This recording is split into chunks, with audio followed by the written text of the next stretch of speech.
Assalamualaikum warahmatullahi wabarakatuh. Bismillahi alhamdulillah, bismillahi wa syukrillah, bismillahi wa ijjatillah, bismillahi la hawla wa la quwata illa billah. Ashhadu an la ilaha illallah wahdahu la syarikalah, wa ashhadu anna muhammadan abduhu wa rasuluhu alladzi la nabiyya ba'dah. Allahumma sholli wa sallim wa barik ala sayyidina Muhammad wa ala ali sayyidina Muhammad. Alhamdulillah, dalam kesempatan yang sangat berbahagia ini, sahabat-sahabatku, di waktu yang sangat mulia, dalam pertemuan kali ini mudah-mudahan Allah berikan kebahagiaan kepada kita semua, dan Allah lapangkan segala urusan kita, Allah mudahkan segala harapan kita. Yang paling utama, semoga Allah berikanlah kekuatan iman Islam kepada kita semua. Sebelumnya, marilah kita bersolawat. Dengan solawat ini mudah-mudahan Allah Ta'ala memberikan barokah, memberikan kasih sayangnya, dan semoga di Yaumal Jazaa nanti kita semua diberikan syafaatul udma Kangjeng Rasulullah Muhammad SAW. Inna allaha wa malaikatahu yusalluna ala nabi ya ayyuhalladzina amanu sallu alaihi wa sallimu taslima. Allahumma salli wa sallim ala rasulil azizir domin al-harisi bil mu'minina ra'ufir rahim Sayyidina Muhammad wa ala alihi wa sahbihi ajma'in wa ala sairin nabiyyin wal mursalin salatan wa salaman daimain tujibu bihima da'watina bisur'atin amin wa salli wa sallim kadzalika ala rasulil karim dil quwwati inda dil arsil makin al-muqta'i sammal amin Jibril wa ala syairi ru'usail malaikatil muqarrabina wa ghairihim wa ala jami'il awliya'il awwalina wal akhirin wa ala ahli ta'atika ajma'in.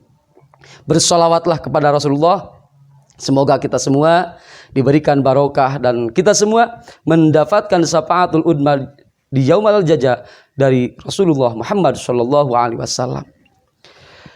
Sahabat-sahabatku, kemarin ada pertanyaan yang sangat luar biasa. Apa yang dinamakan hilman, ilman, yakinan, islaman? Itulah bahasan yang melanjutkan yang kemarin. Di antaranya, saudara-saudara, ketika Nabi Yuna Muhammad SAW akan diberangkatkan, diisrokan dan dimi'rajkan oleh Allah Subhanahu wa Ta'ala, Allah memerintah kepada malaikat untuk membersihkan segala penyakit, segala rodail qalbi, penyakit-penyakit hati. Yang namanya penyakit hati itu adalah penyakit yang akan menghancurkan amal kita, penyakit yang akan menghancurkan kebaikan kita. Di antaranya banyak riya, ujub, takabur, saling memusuhi orang lain, suudon, buruk sangka terhadap orang lain. Maka insya Allah dalam kesempatan yang sangat berbahagia ini, Allah Ta'ala memerintah kepada malaikat untuk mengganti penyakit-penyakit yang ada dalam hati Rasulullah Muhammad SAW dengan 4, yaitu hilman, ilman, yakinan, islaman. Apa itu hilman? Hilman itu adalah sifat santun. Kenapa sifat santun dihadirkan dalam qalbunya Kangjeng Rasul? Karena dengan adanya kesantunan, santun berbahasa, santun berkata, santun bersosial dengan manusia, berarti itu tandanya orang-orang yang sudah menjalankan syariat Rasulullah SAW. Kesantunan itu sangat luar biasa, saudara-saudara. dari perkataan. Jangan ada kata-kata yang akan menyakiti hati orang lain. Jangan ada kata-kata yang akan menyinggung perasaan orang lain. Kenapa sebabnya? Ketika kita melihat orang lain sedang bersalah, maka ajaklah dengan kata-kata dengan penuh santun, dengan kata-kata yang lembut. Contoh Allah Ta'ala dalam Al-Quran, firman Allah jelas, ud'u ila sabili rabbika bil hikmah wa mau'idatil hasanah wajadilhum billati hiya ahsan. Ajaklah orang lain untuk ke jalan kebaikan, untuk ke jalan Allah, untuk ke jalan yang penuh dengan ridha Allah. Namun ajakan itu adalah bil hikmah. Bagaimana menciptakan hikmah itu, saudara-saudara?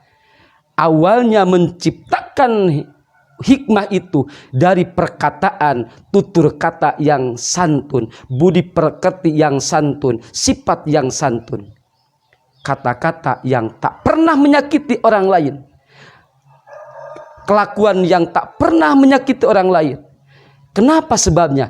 Karena Allah Ta'ala memerintah kepada Rasulullah ketika mengajak orang lain dalam kebaikan, maka ajaklah dengan hikmah. Intinya dengan kesantunan jiwa supaya orang itu bisa merasa dirinya diajak dengan kebaikan. Dan juga ketika melihat ada perbedaan-perbedaan, apalagi perbedaan-perbedaan dalam kehidupan, bermasyarakat, bersosial, bernegara, berbangsa, maka perbedaan itu wajadilhum billati hiya ahsan. Cara penolakannya dengan ahsan, dengan penuh kebaikan. Kenapa sebabnya? Contoh, ada pendapat orang lain, ketika dimasukkan, ketika pendapat itu disampaikan, terus pendapat itu tidak sama dengan pendapat kita, maka cara penolakannya adalah bil ahsan, dengan kebaikan. Kebaikan itu diperintah oleh Allah, saudara-saudara. Ini terjadi di bangsa kita. Lihat di media-media, lihat di YouTube yang lain. Banyak caci maki itu ini, ya Rabbana ya Karim. Jangan salah, itu semua awal perpecahan. Itu semua awal kehancuran. Ketika kita tidak menyadari bahwa apa yang kita ucapkan itu adalah ucapan yang akan merugikan diri pribadi. Contoh, manusia-manusia yang di muka bumi ini, ketika dicontohkan oleh Rasulullah Muhammad SAW, bahwa Nabi Yuna Muhammad SAW sebagai uswatun hasanah, sebagai contoh-contoh yang sangat baik dan contoh terbaik dari segala apapun yang dilakukan oleh Kangjeng Rasul, dari apa yang sudah diucapkan oleh Kangjeng Rasul. Bercontohlah dalam kebaikan yang sudah dicontohkan oleh Rasulullah SAW. Tapi kita harus tahu, sekarang banyak yang membid'ahkan, banyak yang itu tidak pernah dilaksanakan oleh Rasul, itu tidak pernah dilakukan oleh Rasulullah. Namun harus kita sadari, mungkin saja kita yang tidak tahu dan belum tahu ilmunya itu. Mungkin saja kita belum sampai terhadap ilmunya yang dilakukan oleh orang lain. Jangan suka membid'ahkan orang. Kenapa sebabnya? Mungkin orang lain lebih pintar daripada kita. Contoh, ketika kita melakukan kebaikan tetapi tidak pernah dilakukan oleh Rasulullah di saat itu, di zaman itu, maka beda zaman, maka kita laksanakan kebaikan di zaman ini. Kita punya ulama, kita punya masyayikh, otomatis apa yang disampaikan oleh ulama, apa yang disampaikan oleh para kiai yang punya pimpinan pondok pesantren, dimanapun Anda berada, itu semua tidak luput dari kitab. Maka kitab keluar dari hadis Rasul dan keluar dari Al-Quran. Maka kita semua harus berpegang. Yang pertama berpegang kepada Al-Quran, yang kedua berpegang kepada hadis, yang ketiga berpegang kepada ijma ulama, yang keempat berpegang pada qiyas. Maka kalau seandainya empat itu dijadikan, disatukan dalam kehidupan, kita tidak akan pernah menyalahkan orang lain. Kita tidak akan pernah menghinakan orang lain. Karena tahu Al-Quran, kita tahu dari ulama. Tahu kitab, kita tahu dari ulama. Tahu hadis, kita tahu dari ulama. Karena ulama lah yang pertama menyampaikan Al-Quran itu. Kita tidak tahu dan tidak kenal sama Rasulullah, maka yuk kenalilah warasatul anbiya. Siapakah itu? Al-ulama warasatul anbiya. Maka kalau kita jauh dengan ulama, saudara-saudara, naudzubillahi min dzalik. Ketika Rasulullah bersabda mengatakan dalam satu hadis, sayati zamanun ala ummati yafirruna minal ulama fayabtaliyahumullahu bisalasi baliyah. Ketika akan datang satu zaman mungkin ini zaman terakhir. Sudah pada jauh pada ulama, sudah membenci ulama, sudah tidak mendengarkan ulama. Maka siap-siaplah akan terjadi dengan 3 balai, 3 musibah yang sangat luar biasa. Yang pertama, Allah akan angkat. Yang pertama, ulaha yarfa'ullahu barokata min kasbihim. Allah akan hilangkan barokah dari kasabnya. Kita terasa sekarang ini, saudara-saudara, bekerja kadang-kadang dibatasi dengan adanya penyakit corona. Ini kita sadar. Pemerintah itu melaksanakan tugas, tetapi kita kalau sampai ke dalam, sampai ke ujung permasalahan, tidak akan terjadi yang namanya seperti ini kalau kita mengikuti aturan Al-Quran dan hadis lewat wejangan-wejangan para ulama. Maka kalau seandainya sudah pada menghina ulama, menjauhi ulama, yang pertama adalah Allah akan angkat yang namanya barokah. Apa itu barokah? Ziyadatul khair, bertambahnya dalam kebaikan. Maka kalau seandainya manusia sudah tidak bertambah dalam kebaikan, otomatis akan diakhiri kehidupannya yang namanya tidak pernah menambah kebaikan, maka berarti su'ul khotimah. Na'udzubillahi min dzalik. Maka yang pertama, supaya kita tidak diangkat barokah oleh Allah dari muka bumi ini, maka taatilah ulamaul akhirah, ulama akhirat yang mengajarkan Al-Quran dengan sebenarnya, yang mengajarkan hadis dengan sebenarnya, yang mengajarkan kitab dengan sebenarnya. Inilah kitab-kitab yang ada di depan saya. Inilah kitab-kitab, inilah kitab yang insya Allah ketika dibaca akan menjadi penambah barokah dalam kehidupan kita.